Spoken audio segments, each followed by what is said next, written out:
everyone, it's Laura, and today I'm here to talk to you about the book Most Ardently. So this is part of a series that are the remixed classics, and honestly, anything that has to do with Pride and Prejudice, I'm willing to give it a shot, because Pride and Prejudice is one of my favorite books. I currently own 3 different copies of it. It is one of my comfort reads that if I'm in a reading slump or I don't know what else to read, I will read Pride and Prejudice just to get me back into reading or to make me happy. I own the British miniseries version with a Colin Firth and Jennifer Eel. I love it. I own the Keira Knightley version, which isn't as book accurate, but I still enjoy. I've watched a few different things, Pride and Prejudice. I think there was even a Hallmark movie with dogs or something. I know I wasted my time on that, but like I said, anything to do with Pride and Prejudice, I am on board for. So this is taking classic books, I guess, and kind of remixing them with different modern themes. And this one, obviously you can see by the cover, there's 2 men here. It's because Oliver Bennet is a trans man who was born and named Elizabeth Bennet. And I apologize if anything I say comes off incorrect. I'm going to do my best to use the correct terminology. Thankfully, they do give an author's note in the front of the book warning anybody about trigger warnings about how there's only a few people that know of Oliver's true personality, so unfortunately his dead name is used.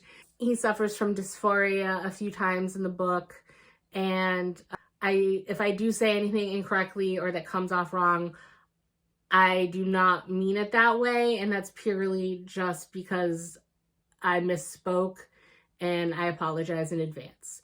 So this story, I was immensely curious to see because I haven't read any of the other remix classics. I just know that it's a thing now because on the back they show some of the other ones.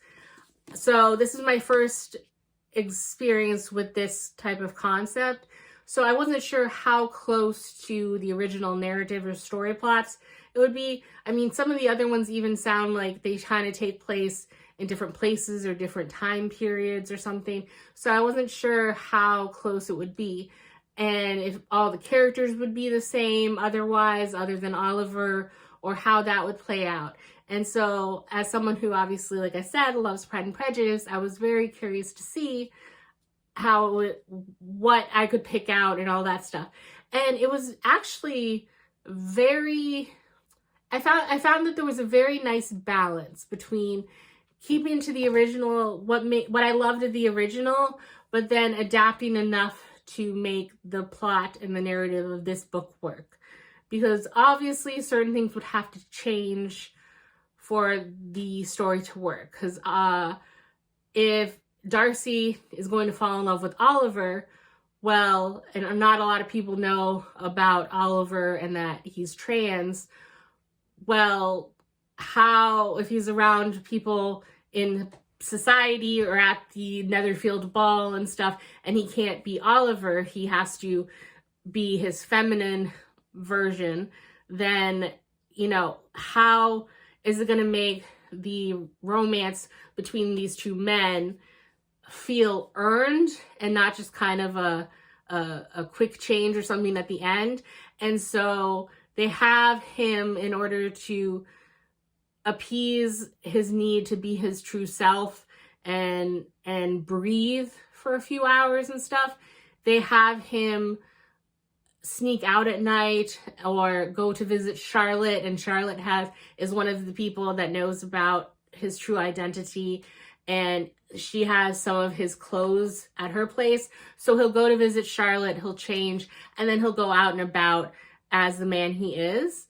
And so he meets Darcy and Bingley around town, and like he escapes at night and goes on walks, and they interact that way. So that's a big change from the original novel, because obviously in the original Pride and Prejudice, Elizabeth Bennet, it's not proper for a lady to go out without chaperones and all that stuff at the time. But because this is still taking place kind of I don't know if it's exactly a Regency, but it is taking place in the same time as the original Pride and Prejudice. So seeing how they changed that, I liked. And then they also changed some of the ages. Darcy is much younger than he is in the original. And then Charlotte, she is in a relationship with another woman. So that was a nice little bonus.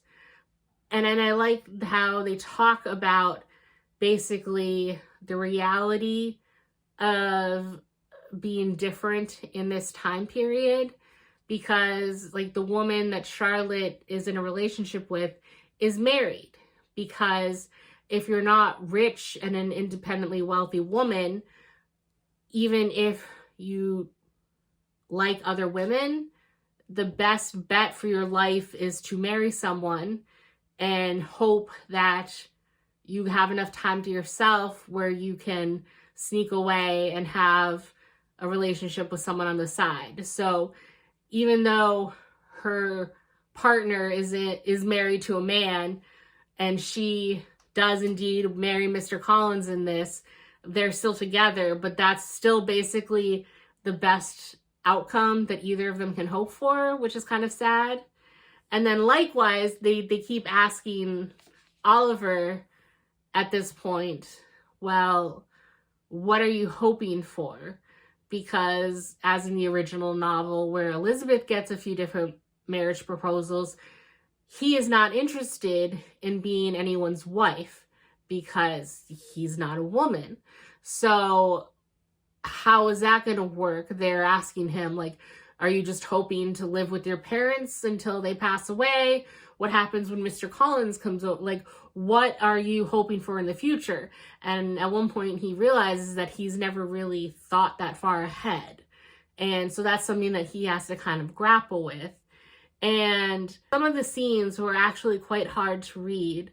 And I appreciate that because I am a white cishet woman, so I have no experience with anything like he's going through.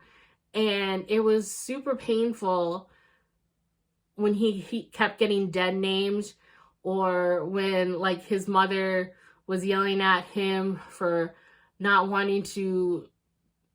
seeming happy enough in his dresses or anything. And just the constant barrage of people misgendering him and having to struggle and try and fight to stay under the radar, but still maintain his sense of self.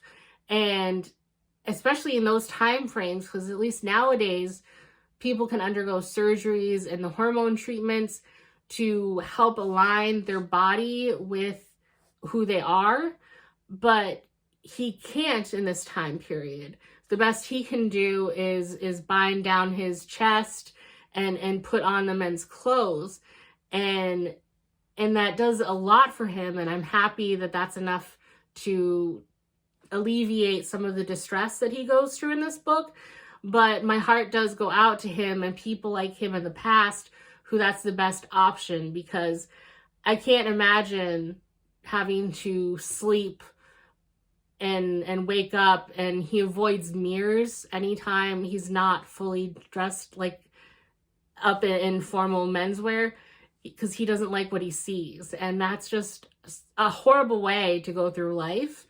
And I think it was handled very well in this book, and it did certainly make me feel for him a lot.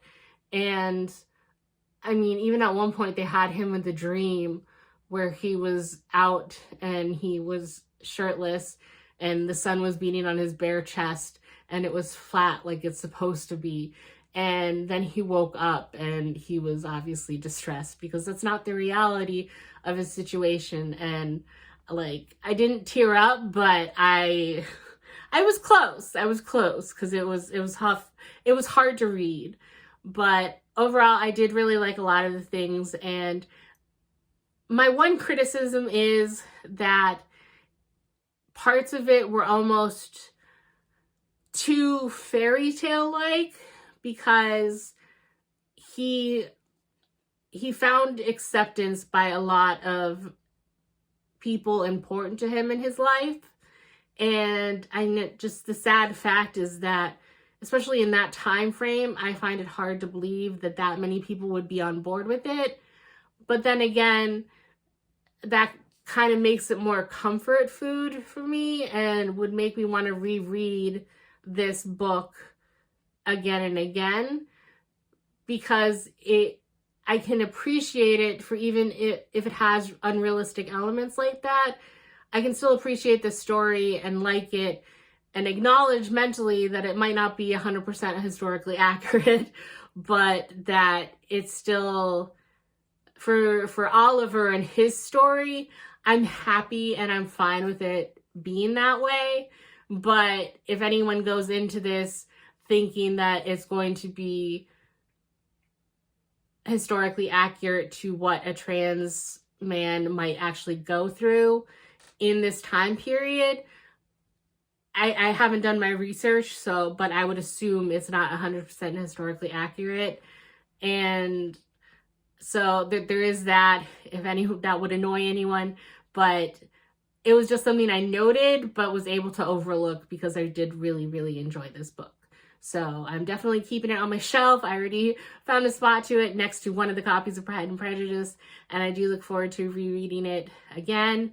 The author is themselves a trans man, so I'm actually curious to see what else they've written, because it does look like they've had a few other works, and I would be curious to see what those might be like. And I was really happy with a lot of the writing in this book, so seeing his own original thoughts and ideas in another book, I will definitely be picking up one at some point to see how that is. But sadly, I also looked at some more of the remix classics, and a lot of them are books that I have not read the original from. And part of the fun that I got out of this was comparing it to the original. So I don't know if I'd get the full magic if I read any for ones that I haven't read. But there's a remix for The Secret Garden and Romeo and Juliet, which are the two other classics that I've read. But The Secret Garden, I might be willing to give a chance. But Romeo and Juliet, that really makes me nervous because that's a tragedy. And even if it's a creative new take on Romeo and Juliet, I don't know if I would want to just read it for a tragedy's sake. So I'll have to do more research on that, but we'll see. But that is it for my thoughts, I believe, on Most Ardently. And I will see you in the next one. Bye.